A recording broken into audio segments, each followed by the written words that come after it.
తగ్గట్టుగా ఈరోజు మనము ఎరువులను కూడా రైతులకు అందుబాటులో తీసుకురావాలి. చాలా వరకు మన దగ్గర స్టాక్ ఉంది, బఫర్ స్టాక్ ఉంది. మన ఫ్యూచర్ రిక్వైర్మెంట్ ఆగస్టు మంత్కి స్టాక్ లేకపోతే కేంద్రం నుంచి తెచ్చుకుంటాం. కానీ ఇవాళ టీవీలలో పేపర్లలో చాలా మంది క్యూలో నిలబడ్డట్టుగా ఫోటోలు వీడియోలు పెడుతున్నారు.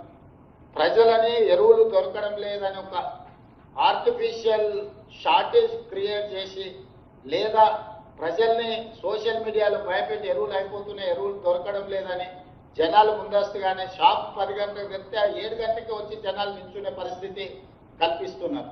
లేకపోతే చెప్పులు పెడుతున్నారు, అవి తీసుకొచ్చి సోషల్ మీడియాలో పెడుతున్నారు. అందుకనే కలెక్టర్లకు ఏం చెప్తున్నా అంటే మీ దగ్గర ఎన్ని షాపులు ఉన్నాయి, వాళ్ళ దగ్గర స్టాక్ ఎంత ఉంది, ఆ రోజు ఎంత స్టాక్ వాళ్ళు ఇవ్వగలుగుతారు. బయట నోటీస్ బోర్డు పెట్టి క్లియర్గా డిస్ప్లేలో పెట్టండి.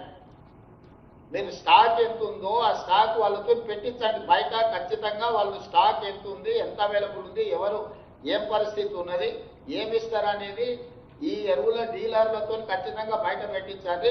మీరు ప్రతి ఎరువుల షాప్ దగ్గర ఓ 2 పోలీసులను అదేవిధంగా రెవెన్యూ సిబ్బందిని పెట్టండి స్ట్రీమ్లైన్ చేయడానికి. దాంతో నమ్మకం వస్తుంది. మీరు ఎవరు భయపడాల్సిన పని లేదు. స్టాక్ ఉన్నది, ప్రభుత్వం ఇస్తుంది, ఇప్పిస్తుంది. మీరెవరు దీంట్లో భయపడాల్సిన అవసరం లేదనేది క్లియర్గా వాళ్ళకి చెప్పాలి. కాబట్టి ఈరోజు మీరు చాలా వరకు ఎరువులు ఉన్నా కూడా పెద్ద పెద్ద లైన్లు కనిపించి షార్టేజ్ ఉందని ఒక కృత్రిమమైన వాతావరణాన్ని సృష్టిస్తున్నారు. దాని కలెక్టర్లు అప్రమత్తంగా ఎదుర్కోవాలి. మీ ప్రాంతంలో ఉన్న మీ కలెక్టర్ పరిధిలో ఎన్ని షాపులు ఉన్నాయి, ఎక్కడ ఉన్నాయి, దాని యజమానులు ఎవరు, వాళ్ళ ఫోన్ నెంబర్లు ఏంటి, అక్కడ ఉన్న స్టాక్ ఏంటి, మొత్తం మీ దగ్గర ఆన్లైన్లో ఉండాలి. అక్కడ బయట వాళ్ళకు బోర్డు పెట్టి బోర్డులో వాళ్ళతోని రాపించి ఇంత స్టాక్ ఉంది మేము ఇస్తామని చెప్పి మీరు మొత్తం డిస్ప్లే పెట్టి ప్రజలకు అందుబాటులో పెట్టాలి. దాంతో ఏంటంటే ఎవరైనా అబద్ధాలు ప్రచారం చేయదలుచుకున్న బోర్డు ఉంటే అది జనాలకు అర్థమవుద్ది. ఓహో ఇక యూరియా ఉన్నది లేకపోతే ఇతర ఎరువులు ఉన్నాయి, సమస్య లేదు, మేము స్టాక్ ఎప్పుడు వచ్చినా తీసుకోవచ్చు అని. కాబట్టి బయట విజిబుల్గా వాళ్ళతోని బోర్డు పెట్టించే ప్రయత్నం చేసి ప్రజలకు ఎప్పటికప్పుడు చేయాలి. దాన్ని పర్యవేక్షించడానికి కూడా మీరు స్థానిక రెవెన్యూ అధికారులను, పోలీస్ సిబ్బందిని కూడా వినియోగించుకోండి. రేషన్ ఈ ఫర్టిలైజర్ షాప్ల దగ్గర లేకపోతే ఏమైందంటే ఇది ప్రాబ్లం అవుతుంది. అదేవిధంగా ఈ ఎరువుల డైవర్షన్ మన మేము జేపీ నడ్డా గారిని కలిసినప్పుడు వారు ఒక అబ్జర్వేషన్ చెప్పిండ్రు. 20-25% ఎరువులు వ్యవసాయం కాకుండా ఇతర కార్యక్రమాలకు డైవర్ట్ అవుతున్నాయి. ముఖ్యంగా డీజిల్ దీంట్లో పొగ తగ్గించడానికి, పొల్యూషన్ తగ్గించడానికి ఈ సబ్సిడీ ఎరువులను వాడుతున్నారు, యూరియాను వాడుతున్నారని వారు చెప్పిండ్రు. కాబట్టి కలెక్టర్లకు ఈ డైవర్స్ అయ్యేదాన్ని లేదా పక్క రాష్ట్రాలు, బార్డర్ రాష్ట్రాలు, మహారాష్ట్ర సరిహద్దులో ఉండే వాటికి అన్నిటి కర్ణాటక సరిహద్దుల్లో కూడా పోలీసులను కొంత అప్రమత్తం చేయాలి, అక్రమ రవాణా జరగకుండా. ఈరోజు ఇతర వ్యాపారాలకు కమర్షియల్లో కొనుక్కోవాల్సిన యూరియా ఈరోజు సబ్సిడీలో అగ్రికల్చర్కి ఇచ్చే యూరియాని వాళ్ళు దారి మళ్లిస్తున్నారని చెప్పి కేంద్ర మంత్రి మాకు చెప్పడం జరిగింది. తెలంగాణ రాష్ట్రంలో అంత 20-30% దారి మల్లుతుందని చెప్పి కేంద్ర మంత్రి గారు మాకు చెప్పారు. మేము నేను ఉత్తమ్ కుమార్ రెడ్డి గారు పోయి కలిసినప్పుడు.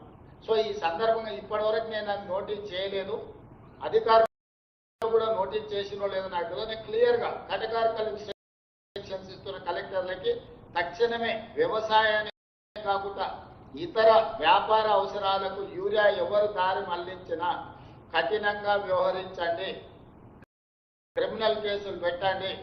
ఎవరున్నా కూడా ఎవరిని స్పేర్ చేయాల్సిన అవసరం లేదు. రైతుల కంటే మనకి ఇంకెవ్వరూ ప్రాధాన్యత కాదు. రైతులకు నష్టం జరిగే పని, రైతులకు కష్టం జరిగే పని ఎవరు చేసినా కూడా వాళ్ళని ఉపేక్షించడానికి వీల్లేదు. ఖచ్చితంగా మీరు వాళ్ళకి సంబంధించిన నిర్ణయాలు తీసుకోండి. తర్వాత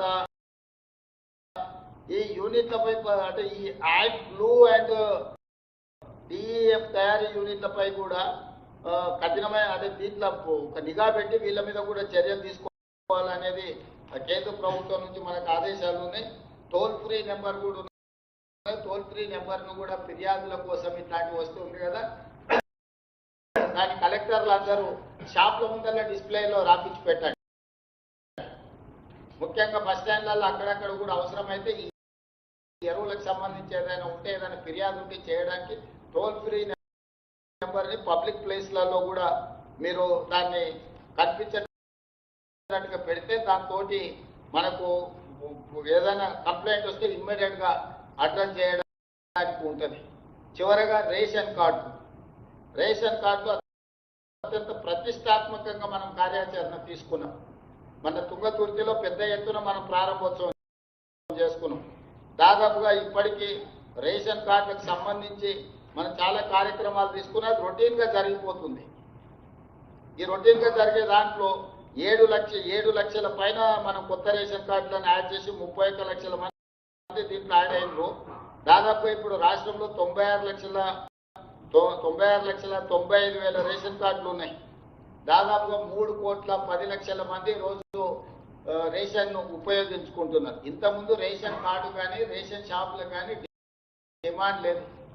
దొడ్డు బియ్యం ఇచ్చేటప్పుడు ఎవరు పెద్దగా దాన్ని పట్టించుకొని దొడ్డు బియ్యం తెచ్చుకున్న సందర్భాలు లేవు. అదేదో బ్లాక్ మార్కెట్లను మిల్లర్స్ ఎవరో కొనుక్కొని ఎవరో పోయేది.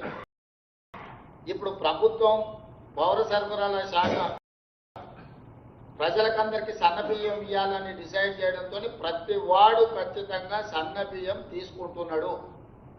ప్రతి మనిషికి 6 కిలోల చొప్పున 3,10,00,000 మందికి ఈరోజు తెలంగాణ రాష్ట్ర ప్రభుత్వం సన్న బియ్యం ఇస్తుంది. నిన్న మొన్న పౌర సరఫరాల శాఖ 3 నెలలకు ఒకేసారి సంబంధించిన రేషన్ ఇచ్చింది. దాంతో రేషన్ కార్డులకు విపరీతమైన డిమాండ్ పెరిగింది. 1 కొత్త రేషన్ కార్డులు, 2 ఉన్న పాత రేషన్ కార్డులలో పేర్లు తొలగించడం, పేర్లు చేర్పించడం, ఇవి ప్రధానమైన అంశాలు. వీటికి సంబంధించి